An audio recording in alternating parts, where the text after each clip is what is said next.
Spanish language school in the Madison schools, if you guys don't know.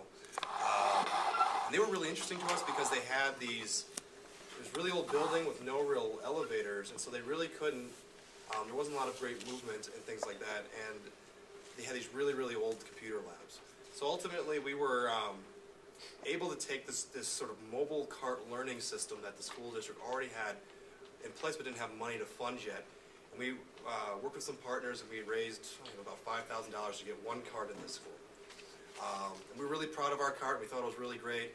And then Julie Francis, the principal over there, gave me a call a couple weeks after we were done, and she told us that they had used their stimulus dollars they had for their school to completely wipe out all their physical computer labs. So now each floor has these mobile carts, and it just changed the way they're doing technology education. In fact, changed the way that these teachers are teaching inside the classrooms themselves. We were able to see in the classroom, how these kids were now able to interact with data and information in their classroom. And it was just really, felt really good, and it felt that, we felt like we're sort of getting away with a little victory on this little cart. And we just ended up sort of changing the way a school educates its children. So it was really, really powerful, really nice. And that cart on our presentation moved across the screen and made a noise, too. Of course, I've muted the sound, so. Yeah. Two questions, Sterling. If you could just expand on the partnerships that you ended up forming, because there was the one piece of it was getting the carts, and then you had another relationship that I think was also beneficial. Very good. So, raising the money, I'm an executive director in a nonprofit, and so raising money is a lot of my job, and it's not an easy job. But this was, I found this to be not as painful or as hard as we thought it was going to be. We ended up partnering particularly with Herzing University at the time, and really working with them closely, because they were really interested in sort of this sort of education piece. And we had met Don Manberg, who was the president and CEO of Herzing University at the time, earlier on through here. So when you guys get these panelists in front of you, go and talk to them, get their cards, because you're going to call them later and ask them to do things for you. So, and since a lot of these are alumni, or they invested some time here, we're going to be very likely to do that for you. So that was our primary source, and we also had to get creative. We had to look.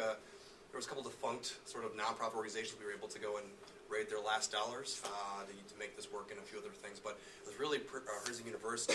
We had it was a lot harder to work with our school district than it may seem. You may think, hey, I want to help the schools and I want to support your technology. Can we just come in and do this?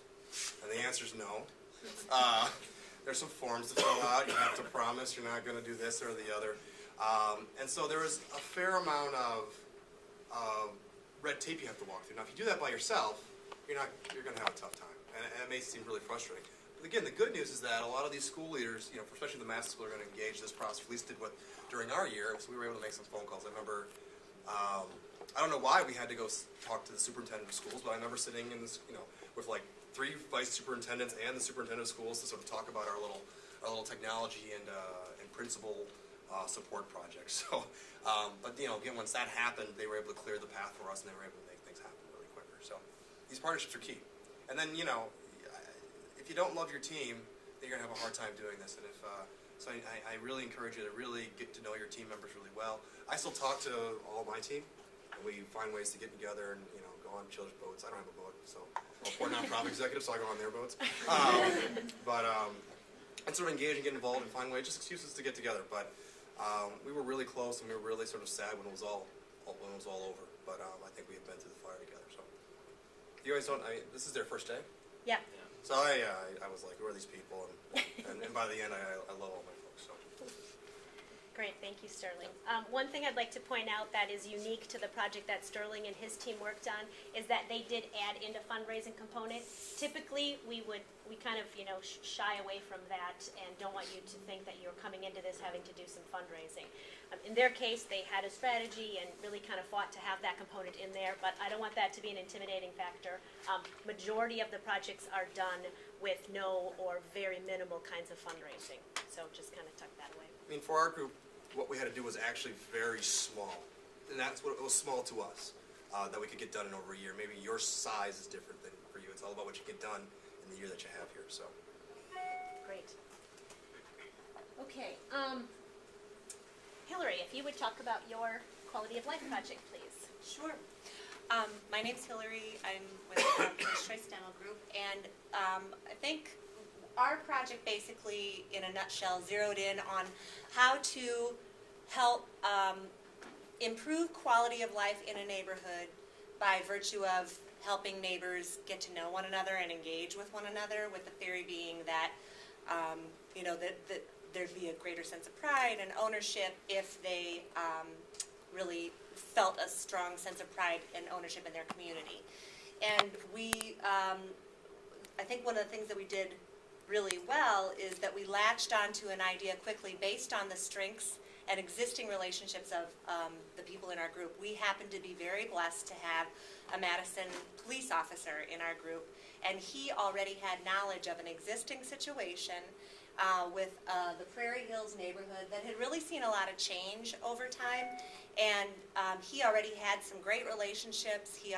There was already sort of understanding of an existing situation, and what we needed to do was come alongside the neighborhood association and work with them to build engagement, to sort of rally the troops, get more people involved. We were coming alongside a volunteer group that was kind of weary, and they needed a kind of a breath of fresh air.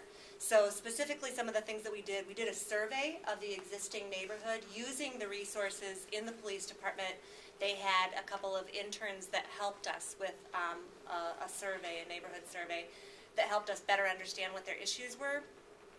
We also tapped into some existing relationships in the community organizations to get more people involved and breathe a fresh air. We also, the other thing that they really rallied around, the idea of neighborhood block captains and how could we help them create tools to equip those captains to be effective on their blocks and in their neighborhood. So that was our project in a nutshell. Excellent. And outcomes, I know one of the things we've already heard twice, hearing from just two people, is that there is a little bit of resistance. I mean, you would think you walk into the school district and you're here to help, and there would be open arms. You kind of were dealing with a somewhat weary neighborhood association. Talk about how you dealt with that. I would say that for us, what I wish we would have done sooner is I wish we would have spent less time talking internally as a group, deciding what we thought the solution was, and then, ta-da, present it to the neighborhood association, expecting them to go, that's great, that's exactly what we needed. And instead they said, that's not going to work at all. That's not the problem at all, and there's no way we can get that done, and where we really need help is this. So I wish that we had asked questions sooner. I wish that we had, it would have helped us zero in on a project that we could get traction on much earlier. Whereas I think we ended up wasting some time coming up with our big ta-da that really wasn't relevant. Or they didn't, we were convinced that it was relevant, but they didn't, and that's what mattered. So the other thing that I wish we would have done earlier, the projects that I've seen be really successful, 40 hours is not a lot of time, and a year is not a lot of time, and it's really not a year, it's really maybe 7 months, and 40 hours in that, if you can get that all in with your existing volunteer and job and family and LGM responsibilities. So the projects that I have really admired the most are those that focused on, once we're not doing this, if none of us decide to stay plugged into this project after this year, who's going to carry the torch, and what is it that they're going to be doing come January of the year following our involvement in LGM, meaning in this particular project? Because you may or may not have a personal passion for the project that you decide on, and by the time you get through LGM, you're going to encounter, honestly, I left every single session going, that's what I want to do with my life, and then I come to the next one, it's like, that's what I want to do with my life. And your passions sort of meander throughout the year, and by the end, you sort of go, you know what, where I feel like I personally really need to do more in the community is this. It may or may not fit with the project that you articulated 6 months ago. So I think you need to be really clear about what is this neighborhood association going to need to carry this forward and really have momentum and staying power. Because I think, frankly, we fell short in that area because I think we came alongside them, we gave them some great tools.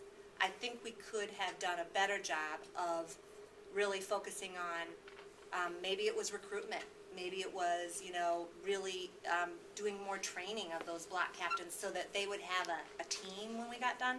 And I think we didn't quite get to that point. And I wish I would have known that. But I feel like unexpected outcomes were, I think a breath of fresh air and